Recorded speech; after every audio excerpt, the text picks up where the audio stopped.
Last week, I was lying in bed at 2 a.m. and I couldn't sleep. You know why? Because I was replaying this conversation I had with a friend earlier that day. And in my head, I kept thinking, I shouldn't have said that. I should have just stayed quiet. I would have felt better if I just listened instead of giving advice. Oh, I know that feeling. Right? And the funny thing is, the conversation was fine. My friend was totally okay. But my brain was stuck in this loop of what ifs and regrets. And that's when I realized something really important. What? We all do this. We replay the past. We imagine different outcomes. We think about what could have happened, what would have been better, what we should have done differently. It's like our mind has this feature where we can rewrite history, but only in our imagination. Yeah, and here's the thing. When we do that in our heads, we're actually using a specific grammar structure in English without even realizing it. Exactly. We say things like, I would have done that differently, or it would have been easier if I had known, or she wouldn't have been upset if I had called her. Right. And if you're learning English, this structure, would have plus the past participle, it's everywhere. Native speakers use it constantly, but a lot of learners find it confusing. So today, we're not just going to explain the grammar, we're going to talk about why we use it, when it shows up in real conversations, and how understanding it can actually help you express regret, imagination, advice, and even dreams in English. Because this isn't just grammar, it's about understanding how English speakers think about the past and how they wish it could have been different. Warm channel intro, 1 minute 30 seconds to 3 minutes. Hey, hey, hey, English learners! Welcome back to Learn English with Podcasts. Real English, easy English, everyday English. I'm Orion. And I'm Nova, and we're your English friends, not your strict teachers. That's right. We're here to help you understand English the way it's actually spoken, naturally, emotionally, and without the boring textbook stuff. So if you're new here, welcome. And if you've been with us before, it's so good to have you back. Make sure you hit that like button and subscribe so you don't miss any of our episodes. And stay until the very end today because we've got a special bonus section where we're going to do a quick word tour of all the vocabulary we cover. Plus, we'll share a free resource you can download. All right, let's dive in. Main conversation begins 3 minutes. So let's start with the basics. What exactly is would have plus past participle? Okay, so in the simplest terms, it's a way to talk about things that didn't happen in the past, things that are imaginary, things we wish were different, or things we're guessing about. Right. So the structure is would have plus past participle. For example, I would have called you. She would have been happy. They would have gone to the party. And the key thing to remember is we're talking about the past, but it's not real. It's hypothetical. Exactly. Let me give you a real example. Last month, I missed my friend's birthday party because I was sick. And later, I thought to myself, I would have gone if I hadn't been sick. Perfect example. You didn't go, that's the reality, but in your imagination, in another version of that day, you would have been there. Right. And native speakers do this all the time. We imagine different versions of the past. Okay, so let's break down the main ways we use this structure. There are really 4 big situations where it shows up. Number 1, regret. When you wish you had done something differently.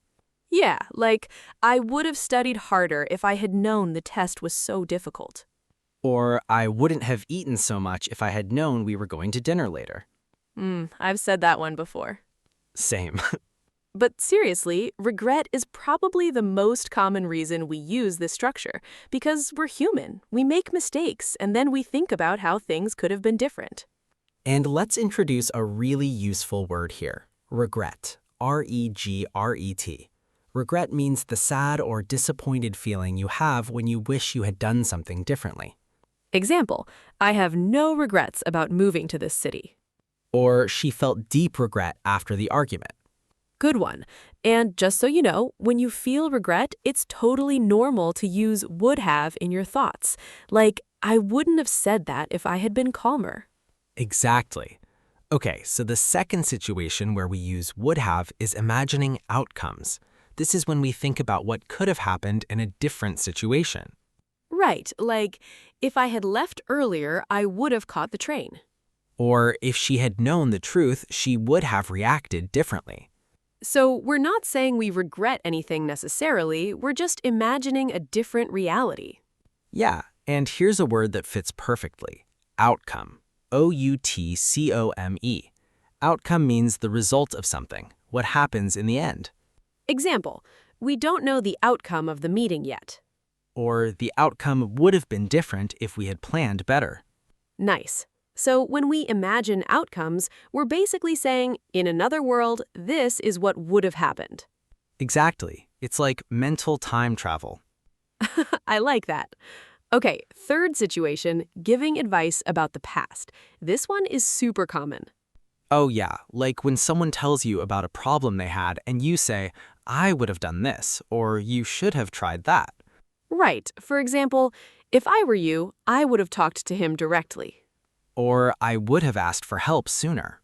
And notice, we're not being mean or judgmental, we're just reflecting on what might have worked better. Exactly. And this is a good time to introduce the word hindsight. Hindsight. Hindsight is the understanding you have after something has happened, when you look back and see things more clearly. Oh, I love this word. There's even a famous expression, hindsight is 20/20. What does that mean? It means that when you look back at the past, everything seems obvious. You can see what you should have done, but in the moment, it wasn't so clear. Ah, that's so true. Example, in hindsight, I would have saved more money when I was younger. Or with hindsight, she realized she should have trusted her instincts. Perfect. Okay, and the fourth way we use would have is for polite expressions and softening statements. Oh, this is interesting. So sometimes we use would have just to sound less direct or more polite. Yeah, like, I would have thought you'd enjoy that movie. Or I would have expected her to reply by now. Right, you're not making a hard statement. You're being gentle, a little uncertain. It's softer than saying, I thought you'd like it, or she should have replied. Exactly. And this is actually a really advanced, subtle use of the structure. Native speakers do it without thinking. So if you can start using would have this way, you'll sound more natural and polite. Definitely. Okay, so now let's talk about a small variation, would have been. This one adds a little extra layer. Right, so instead of just saying would have done, we say would have been, and then we add an adjective or a noun. Like, it would have been easier if you had helped. Or she would have been happy to see you. Or, that would have been a disaster. Yeah, so we're describing a state or a feeling, not just an action. Exactly, and this is super common in everyday conversation. Let's introduce another word here, state, S-T-A-T-E. State in this context means a condition or way of being.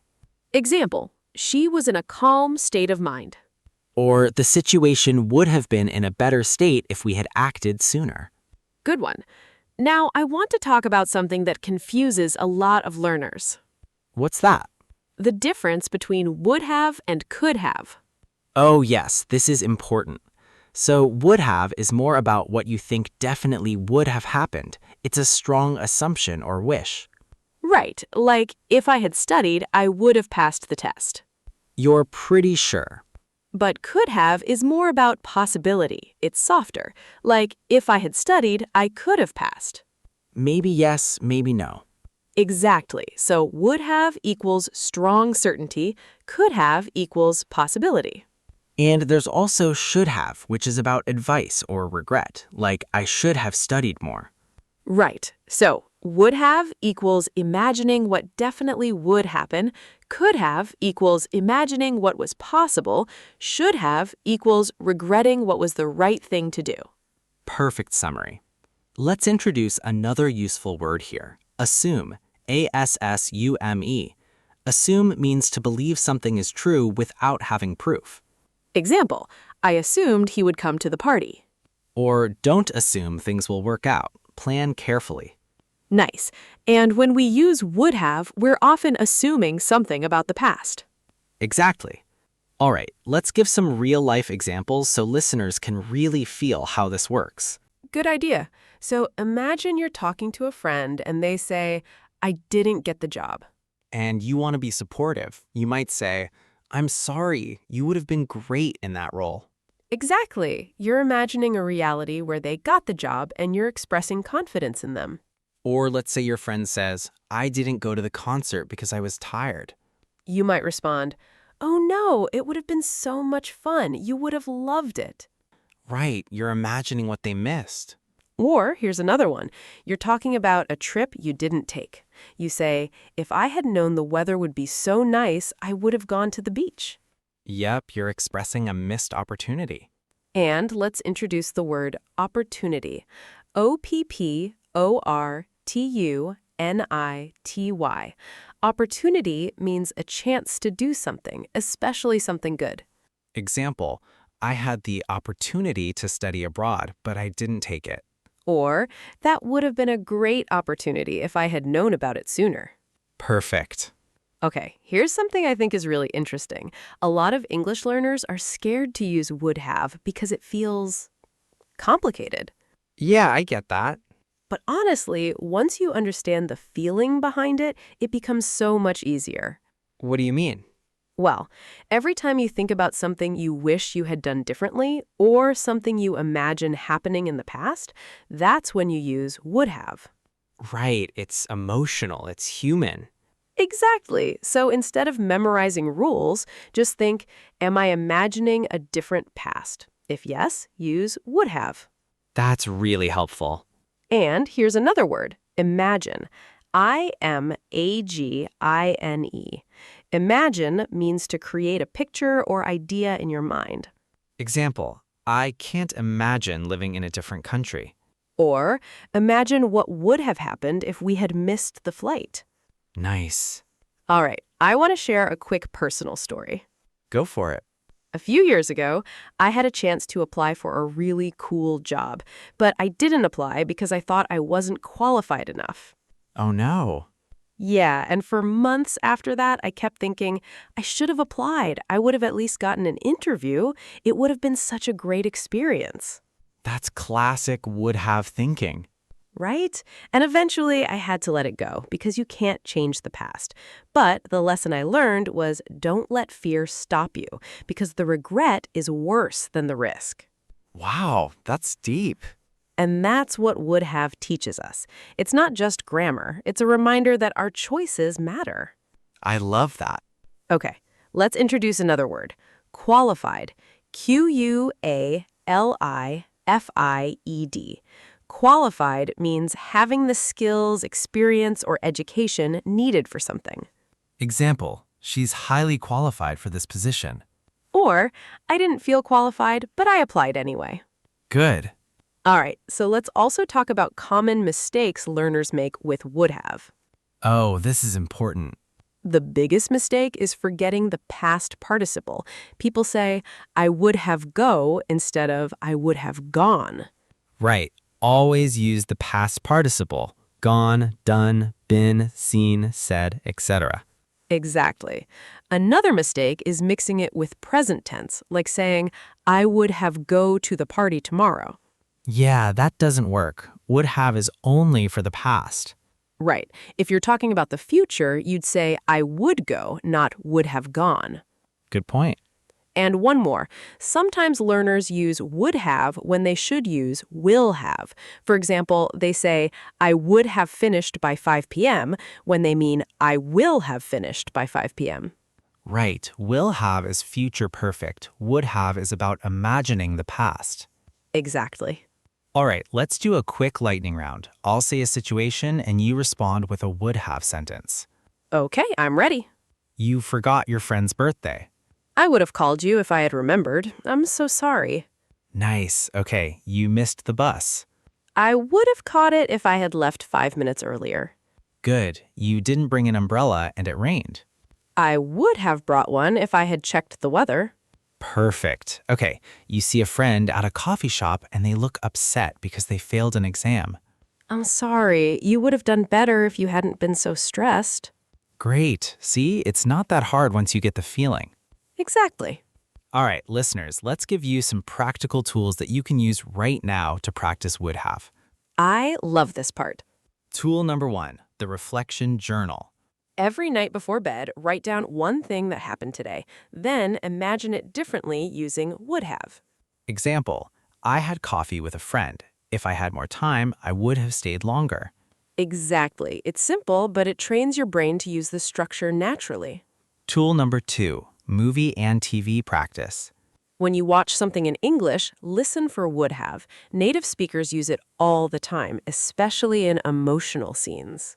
Yeah, like in dramas or romantic movies, characters say things like, I would have told you sooner if I had known. Right, and when you hear it, pause and repeat it. Try to feel the emotion behind it. Great tip. And tool number 3, the past imagination game. Think about one decision you made in the past, then imagine 3 different outcomes using would have. Oh, I like this. For example, I moved to this city. If I hadn't moved, I wouldn't have met my best friend. I would have stayed in my old job. I would have been less happy. That's powerful. It helps you see how your choices shape your life. Exactly, and it's great grammar practice too. All right, let's quickly review all the vocabulary we introduced today. Okay, word number 1, regret. The feeling you have when you wish you had done something differently. Word number 2, outcome, the result of something. Word number 3, hindsight. Understanding something clearly after it has happened. Word number 4, state, a condition or way of being. Word number 5, assume. To believe something is true without proof. Word number 6, opportunity, a chance to do something good. Word number 7, imagine. To create a picture in your mind. Word number 8, qualified, having the skills, experience, or education needed for something. Great job, everyone. If you want, pause the video and write these words down. Practice using them in your own sentences. All right, let's do a quick recap of what we talked about today. Lesson number 1, would have plus past participle is used to talk about imaginary or hypothetical situations in the past. Lesson number 2, we use it to express regret, imagine different outcomes, give advice, or soften statements. Lesson number 3, would have been is used to describe states or feelings. Lesson number 4, don't confuse would have with could have or should have. Each one has a different meaning. Lesson number 5, practice by reflecting on your day, watching movies, and imagining different outcomes. And remember, this structure isn't just grammar. It's about understanding how we think about the past and how we wish things could have been different. Okay, listeners, we want to hear from you. Here's today's question. Think about one decision you made in the past. What would have happened if you'd chosen differently? Try to answer in English using would have. Write your answer in the comments. We read every single one. And don't worry about making mistakes. We're here to support you. All right, friends, that's it for today's episode. Thank you so much for being here. We really appreciate you. If you enjoyed this episode, please hit the like button and subscribe. It helps us so much. And don't forget, we have a free PDF with all of today's vocabulary and example sentences. You can download it from the link in the description. We're also on Spotify, Instagram, and our website, learnenglishwithpodcasts.com. Come say hi. And remember, progress, not perfection. Every step you take in learning English matters. You're doing great. Keep going. Until next time, keep learning, keep growing, and keep speaking English with confidence. Bye, everyone.